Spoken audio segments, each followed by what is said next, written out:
Hey, how you guys doing? My name is Teru. I'm doing a video over my ancestry.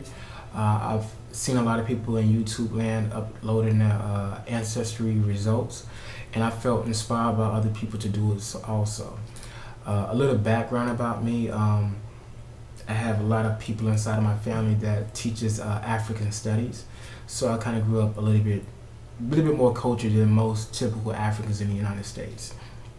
A huge disclaimer that I want to put out front. I don't respect the term black, Negro, Moor, colored, or any of these X and M terms from a foreign population. The term Africa comes from the continent of Africa. It's huge debate, but it's really just confusion. A guy named Scipio Publius defeated Hannibal in the Second Punic War, and basically once he defeated Hannibal, it was Roman culture for whoever the guy who was the general or the leader to name himself after the land he conquered. So Scipio, once he defeated Hannibal, was speaking to people they falsely called Berbers, which is an X and M. But the Afraid people and the Amazigh people, what we trace this word back to. The Amazigh people speak Tamazat, and in the language Ifrika literally means sunny place. This is a sunny place. So Scipio became Scipio the Africanus. Even further and deeper into our culture, if you go back to, I think the reign of King Khufu. Don't quote me, but I think it's King Khufu. The term Ifrika literally means inward pointing ka, which translates to us as birthplace. Africa is a sunny place. 80% of Africa lies on the equator, so the sunny place is actually right. Culturally speaking, Africa is the birthplace of humans and civilization. So both those terms combined describe our people. We're people who come from a sunny place. That's the birthplace of humans and civilization. What most of us are trying to find out now is not that we're African, or we got dark brown skin or something silly like that. We're trying to find out, are we Fulani, Ibgo, Oromo, Amhara, or whatever it may be. Those are different bioculture systems inside the continent. So let's get into my mother's side of the family. When I was in college, I was taking genetics and some other stuff, and a lot of people inside the classroom was very interested in what are you. So I decided to go on Ancestry.com and get a visual map of my family, which is way better than like one of those old school books. I visually put everything up, and then when I got back as far as I could, which is only 3 and 4 generations on both sides of my family, I used the techniques of DNA. So on my mother's side, I did some research first by calling people first and getting the oral tradition. Took a while, took almost weeks of calling people I never heard of before, and people would send me to this person and that person. So the 3 ethnic groups that I did get were Edo, Yoruba, and Igbo, but it wasn't a strong confirmation. So I decided to take a DNA test from AfricanAncestry.com to confirm it. So this is one of the little books that they send, and they have a test kit that's inside of it. It's basically just swabs. And if you can see this, it's paternal and maternal. I took the paternal right here.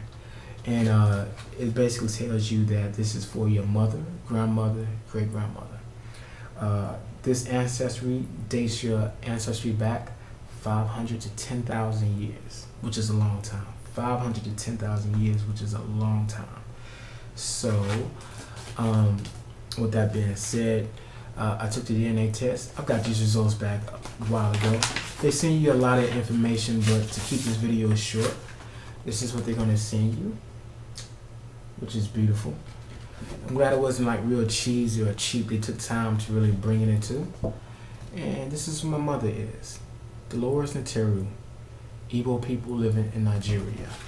The paperwork verified my mother was like 100% Igbo, which wasn't shocking because our family tree only goes back to 3 or 4 generations on my mother's side. So we haven't been here for thousands of 400, 500 years also.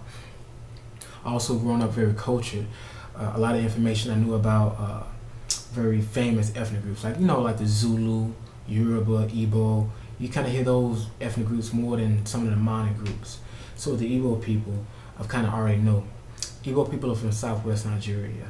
our traditional culture, not what you pretty much see with mainstream people in Igbo land now, but traditional culture is called the Odunani.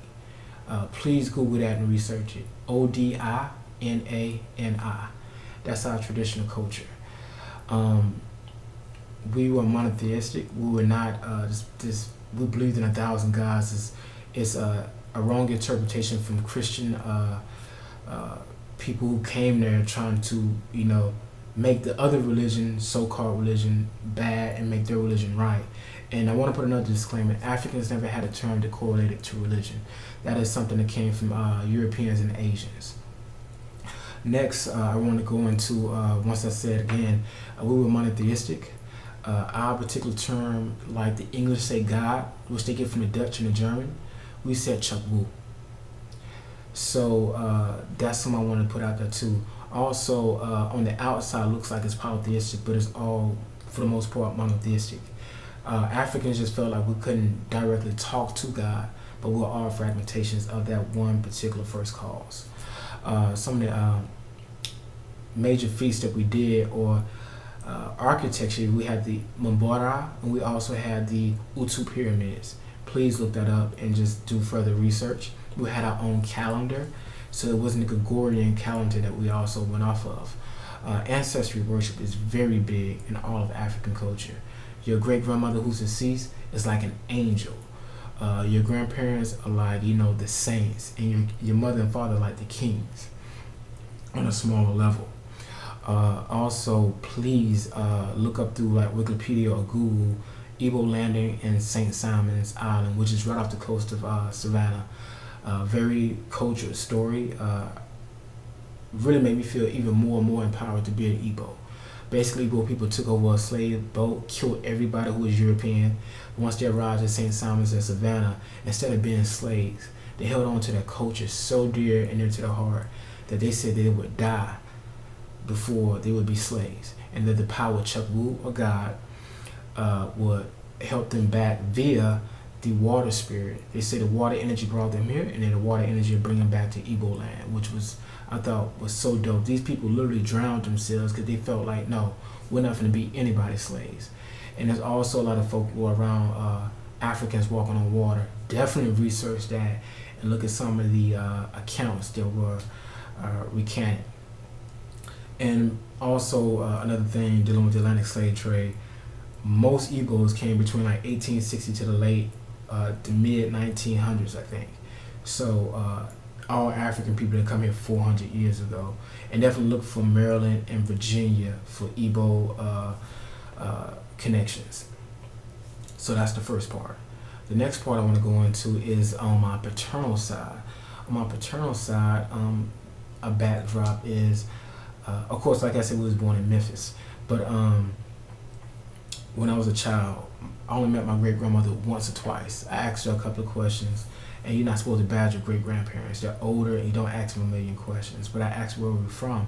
She said her husband was from Ethiopia. At an early age, Ethiopia is a romantic term for Africa or African people, so I never really dived into it. My female cousin, especially the female I stay with, which is my cousin, she gets Ethiopian and Somali people talking to her all the time. It's funny because most Ethiopians will say she's Somali, but her daughter is always approached and people speak to her in Amharic. So that's I thought was kind of interesting also. So I wound up taking my DNA test via Ancestry.com, and these are the results.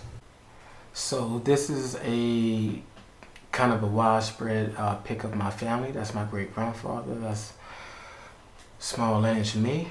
These are the test results. And look at Kepri Sikkim Teru, paternal Haplogroup T, the valley formers. Near North Africa, Arabian Peninsula. So let's check this out. I know all people come from Africa. I know that. That's interesting. Okay, the Arabian Peninsula or in nearby Africa.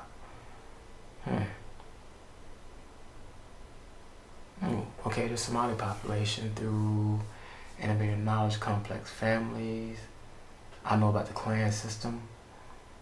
Okay, that's interesting. Egyptians. Okay, I kind of figured some of this stuff out already. Okay. Not really conclusive, but let's run with the Arabian Peninsula or in Africa. Alright, let's look at this Haplogroup T. The maximum worldwide frequency is in East Africa, Eritrea, Ethiopia, Somalia, Kenya, Tanzania. Okay. Highest among the Fulani and Cameroon. And let's look at some more information. The highest in East Africa. Okay, Egypt. Okay. Let's look at some more information on the web. This information was interesting. This guy's Somali, and he did his DNA test. And his haplogroup was mine on my paternal side. Amhara. Okay. Alright. That's interesting. And let's see. Yeah, I kind of figured anyway.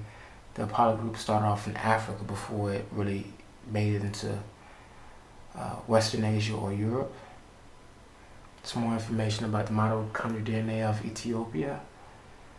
It's a lot of information to read. 3 major groups from the highlands. What else we got? A lot of information. Just look for haplogroup T. I see L. Let's see T. Where you at? That's M. So I guess we're getting closer. A lot of information. Highly diverse people. Okay. Of course, there's gonna be a strong population between the people of Yemen and Ethiopia. Nubia is interesting. Tigrai and Amhara and Tigrai people are so indistinguishable other than different dialects.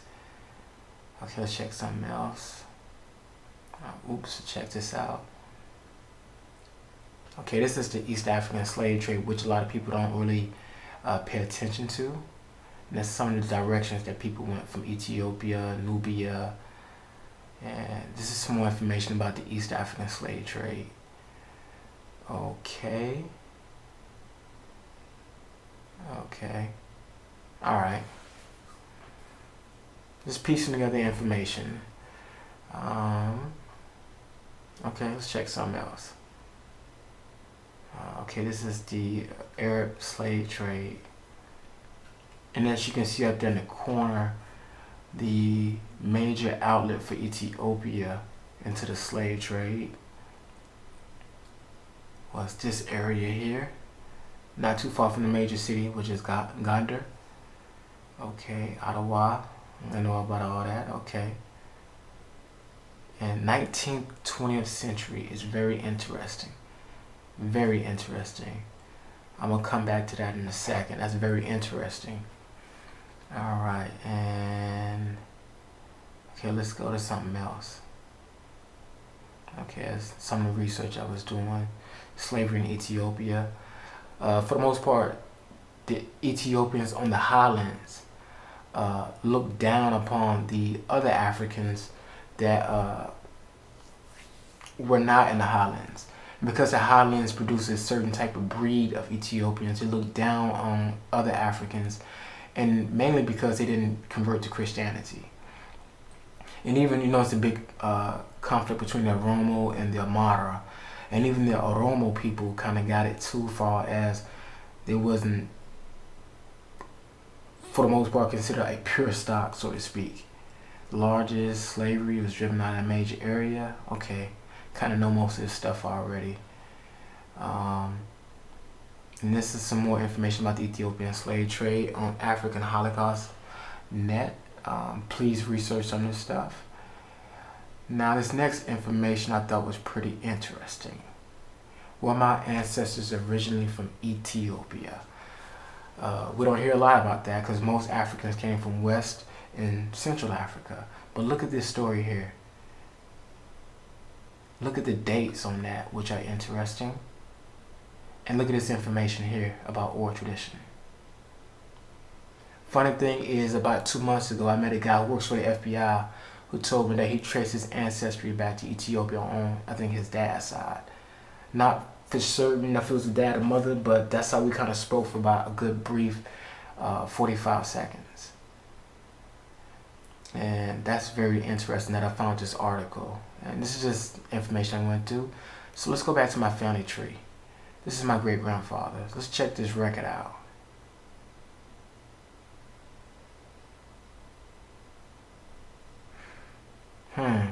Very interesting. Very interesting. Coincides with my grandmother, my great-grandmother. So with a little bit of research, I found first on my mother's side, Ibgo. Through my mother's lineage, I did a little bit more research. Can't put everything inside the video, but the frequency of the Amhara, Oromo, and Somali people, and also Egypt, were the highest in East Africa. Somali is a direct descendant from the Oromo. It's a brother named Arsi Somali that most Somali people know that they trace their lineage back to, and he was from the highlands of Ethiopia, the Oromo people. And the Amhara and Tigrai people are so indistinguishable. I mean, when people ask, I just say like Amhara. And I just run with that. I don't tell them all 18 different ethnic groups. But through research and also talking to some old professors that actually do genealogy and know about genetics, this is what we pinpointed it to.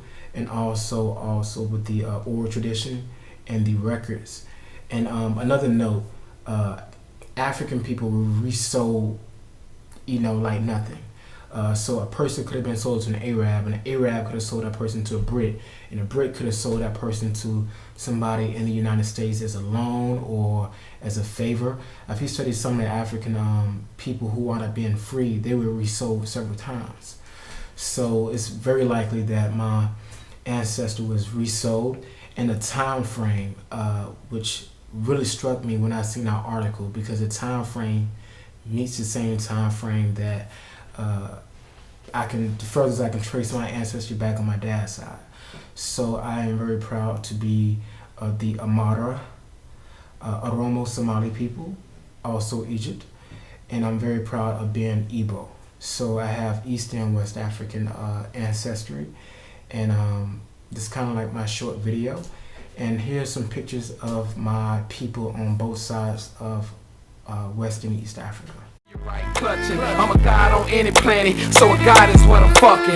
18th century slave, 19th century raised. Concrete I don't lay, pyramids I don't make. Science I created, country's been elevated. Ethiopian like culture, 400 years of soldier. Radiate like the sun, you don't want no overexposure. Gigabytes in this data, hard drive on purpose dose. They got a cage for an untamed animal with wild instincts, no instructions.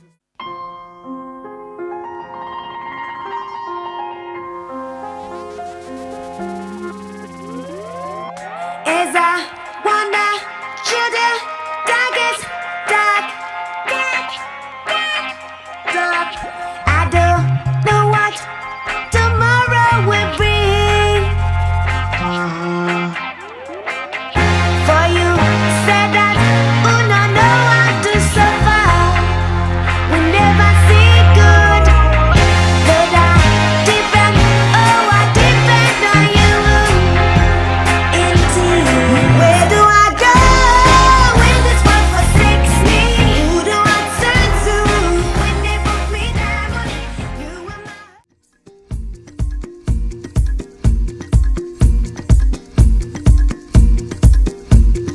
ለስደት ኑሮ ከአገር መውጣት መኖሪያ የለን የአባት ርስት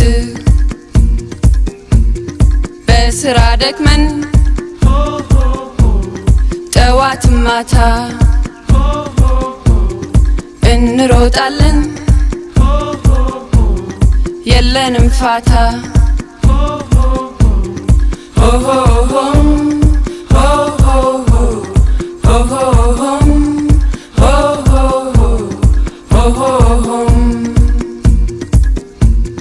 ho ho hum ho ho ho ho